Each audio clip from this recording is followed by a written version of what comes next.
생각 없는 정부 제조업 폭망한다. 단서는 뭘까요? 단서는 이겁니다. 2030년까지 온실가스 감축안을 정부가 내놨는데 이게 마이너스 40%예요. 마이너스 40%. 2018년 대비해서 탄소 배출량을 40%까지 줄인다는 이야기입니다. 그러니까 산업계가 지금 난리가 났어요. 이게 무슨 소리냐. 마른 하늘에게 날벼락도 유분수지 이거는 아니지 않느냐. 그러니 산업계에서는 우리 못하겠다 막 그야말로 만세를 부르기 시작하는 겁니다.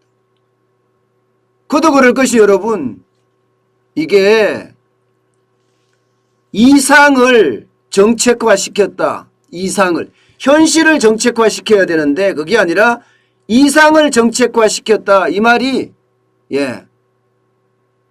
만연하고 있습니다. 왜 이상이 정책화됐느냐. 여러분 이거 한번 보세요. 대한민국의 제조업 비율을 보세요. 대한민국의 제조업 비율은요. 1991년에 27.6%였습니다. 그런데 2019년에도 27.5%예요. 제조업이 굉장히 강한 나라입니다. 제조강국 이야기 하잖아요.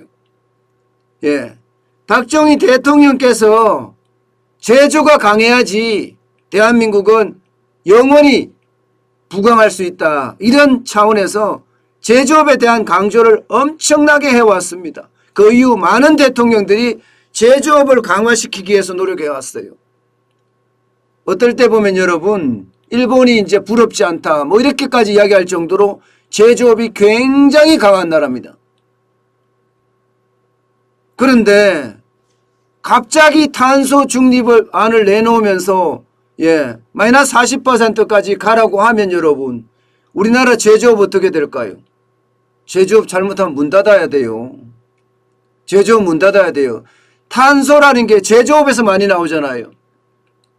유럽이나 선진국들은 이미 대비를 해왔습니다. 오래전부터. 독일만 하더라도 제조업 비중 보세요. 1991년에는 24.8%였는데 1919년에는요. 19.1%까지 줄였고요. 영국은 금융이 강하죠. 16.3%, 8.7%로 줄였습니다. 프랑스는 상품이 강하죠. 15.9%에서 9.8%로 줄였고요. 이탈리아도 19.1%에서 14.9%까지 줄였습니다. 그러니까 선진국들은 계속해서 대비를 해왔다는 뜻이에요. 대비를 해왔다. 탄소 중립안에 대해서 말입니다. 그럼 대한민국은 준비해왔나? 준비는 해왔죠. 탄소 배출이 많이 되고 온실가스 배출이 많이 되면 지구온난화가 심화돼서 자칫 지구 멸망을 이끌 수도 있다고 생각하는 것 대한민국도 생각을 합니다. 그렇지만 대한민국이 갈 길이 뭐예요? 여러분 대한민국 갈 길을 잘 생각해 보자고요. 우리가 관광자원이 엄청납니까? 없잖아요. 관광자원이. 그렇다고 지하자원이 엄청납니까? 없습니다. 지하자원도. 대한민국은요 앞으로도 가공무역을 할 수밖에 없는 나라예요. 가공무역을. 다른 나라에서 원재료를 사와서 대한민국에서 부품도 만들고 중간재도 만들고 그래서 완제품을 만들어서 전 세계에 수출하는 것. 이게 대한민국의 경쟁력입니다. 앞으로 이게 없어진다? 그것은요 굉장히 어렵습니다. 중국만 하더라도 문화재 많잖아요. 이탈리아 문화재 많죠. 프랑스도 문화재 많아요. 그러니 그런 나라하고 우리하고 비교한다는 자체가 말이 안 됩니다. 게다가 지금 문재인 정부가 속도를 내는 거 보면 선진국보다가 더 빨리 하자는 거예요. 더 빨리 하죠. 1년에 4.18%였던 탄소를 줄이자 이렇게 이야기합니다. 선진국은요 우리 절반도 안 됩니다. 절반도. 물론 절반이 넘는 나라도 있지만 절반도 안 되는 나라도 많습니다. 이거 어떻게 생각하면 여러분 선진국 꾀에 대한민국이 지금 넘어가는 거예요. 선진국 꾀에 대한민국이.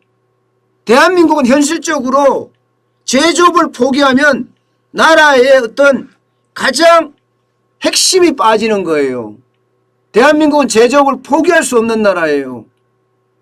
그런 차원에서 본다면 지금 탄소 중립 안도 이거 이상에 가깝다는 거예요. 현실은 완전히 깡그리 무시됐다는 이야기입니다. 여러분 진짜 놀라지 마세요. 중국은 어떻게 대응하는지 아세요? 중국은 보시면 오히려 2030년까지 탄소 배출을 늘리겠다 이렇게 이야기합니다. 2019년에 98억 9천만 톤이죠. 이게 116억 1천만 톤까지 오히려 늘리겠다 이렇게 나왔어요. 탄소 배출을 오히려 늘리겠다. 그런데 그러면 우리는 줄이겠다예요. 그러면 대한민국의 제조업 어디로 갑니까? 중국으로 간다는 이야기인가요? 중국으로 쫓아내는 겁니다. 쫓아내는 거예요. 중국은 뭐 탄소 배출권 안 하겠다 이거야. 안 하겠다. 늘리겠다니까. 인도도 마찬가지입니다. 인도도 똑같습니다. 지금 인도 이야기하는 걸 보면 여러분 인도는요. 인도는 온실가스 감축 반대한다. 반대한다. 왜 반대한달까요? 아니 지금까지 선진국들이고 전부 너네들 탄소 배출 많이 해서 너네들은 성장했지 않느냐. 지금 글로벌 워밍이 왔는 거 온실 효과가 이렇게 심각하게 된 것 바로 너네들 때문 아니냐. 너네들은 줄여라. 우리는 늘리겠다. 지금 인도는 그렇게 이야기하고 있어요. 인도는요. 심지어 사우디아라비아는요. 2030년까지 아니라 2060년까지 늘리겠다. 이렇게 얘기합니다. 2060년까지. 그런데 우리는 무슨 통배짱이라서 다 신흥국들이 늘린다 하고 제조업의 공장이라고 하는 세계의 공장이라고 하는 중국 또 하나의 세계 공장이라고 하는 인도 다 늘리겠다는데 왜 우리만 무조건 줄이겠다 이렇게 이야기하는 40%를 40% 줄인다는 건 여러분 산업계에다가 제조업 하지 마라 이런 얘기와 다름이 없습니다. 이런 얘기와 저는 이거를 보면 결국 문재인 정부는요. 현실에 대한 감각이 전혀 없이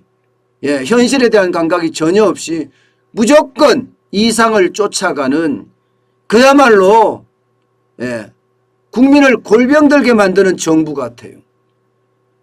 기업도 국민이거든요. 기업도 국민인데 국민에게 이렇게 한다는 건 여러분 어쩌면 국민을 편안하게 해주는 것이 아니라 국민을 더 고통스럽게 만든다는 거예요. 우리만 무리하게 가잖아요. 우리만. 결국 이대로 가면 여러분 대한민국 제조업 어디로 넘어가요? 중국으로 다 넘어가요. 아니면 인도로 다 넘어가요. 그것도 아니면 인도네시아, 베트남으로 다 넘어갑니다. 대한민국은 다시 말씀드리지만 제조가 죽으면 국가의 명운이 저는 망가진다고 생각해요. 국가의 명운이. 그만큼 중요한 겁니다. 그런데 문재인 대통령은 지금 발표를 하겠다는 겁니다. 어디서 발표를 하느냐. 제26차 UN 기후변화협약 당사국 총회 그게 COP26이에요. COP26. 쉽게 말하면 UN 기후변화협약 당사국 총회에서 이게 영국에서 열리나요? 열리는데 여기에서 발표를 하겠다는 겁니다. 영국 글래스고에서 열리네요. 여기서 근데 문제는 만약에 여기서 발표를 하면요. 한번 발표하면 여러분 이거를 늘릴 수는 없어요. 줄일 수는 있지만 계속 줄일 수는 있지만 늘리지는 못해요. 그런데 이거를 무리하게 발표하겠다는 거예요. 무리하게. 지금 만약에 발표를 했을 경우에 우리가 어떻게 될 것인가 그것은요. 어떻게 생각하면 우리 산업 제조 산업에 엄청난 무리를 준다는 뜻입니다. 이게 결국 말입니다. 저는 그래요. UN 기후변화협약 당사국 총회에서 이런 내용들이 많이 나오지만 핵심은 온실가스거든요. 온실가스를 얼마나 줄이겠느냐 이게 목표인데 지금 다 이해관계가 틀리거든요. 이해관계가. 오히려 우리는요 산업계 이야기를 전혀 들어주지 않고 무조건 이야기한다는 거예요. 심지어 문재인 대통령은요 이렇게 이야기합니다. 이렇게 이번 회의는 우리가 참석을 하는 건 당연하고 참석을 했을 때 그 어떤 때보다가 속도감 있게 탄소 중립 실현에 나아갈 거다 이렇게 이야기하고 있습니다. 속도감 있게. 저는 그 앞에 멘트가 더 중요하다고 보는데요. 국가 경제의 지속 성장을 위해서 또 한마디가 국가 경쟁력을 향상시키기 위해서 속도감 있게 탄소 중립 실현에 나아갈 것이다. 이렇게까지 강조를 하고 있습니다. 여러분 이것은요 속도감 있게 탄소 중립 실현을 할지는 모르겠지만 제조업은 폭망합니다. 제조업은.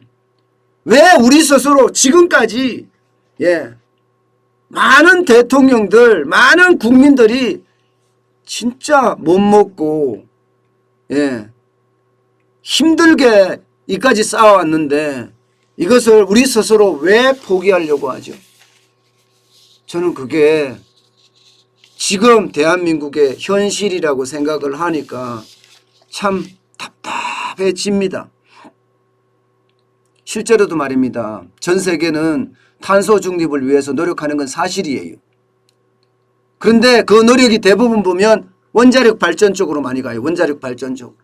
대한민국은요. 원자력 발전이 아니라 탈원전이잖아요.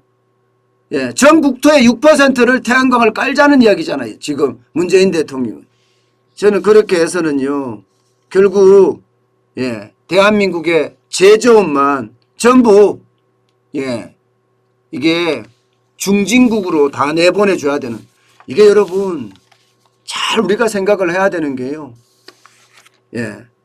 국가 경제 차원에서 국가 명운 차원에서 생각을 해야 됩니다. 지금처럼 만약에 선진국하고 똑같이 가라. 여러분 가기가 이게 되겠습니까?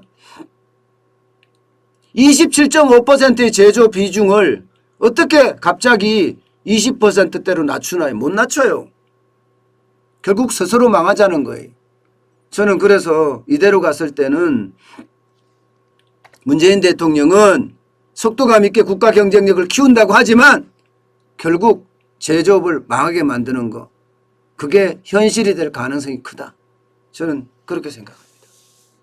그래서 그 어느 때보다가 이상을 가지고 정치를 하면 안 돼요. 이상을 가지고 미래 비전은 짤 수 있습니다.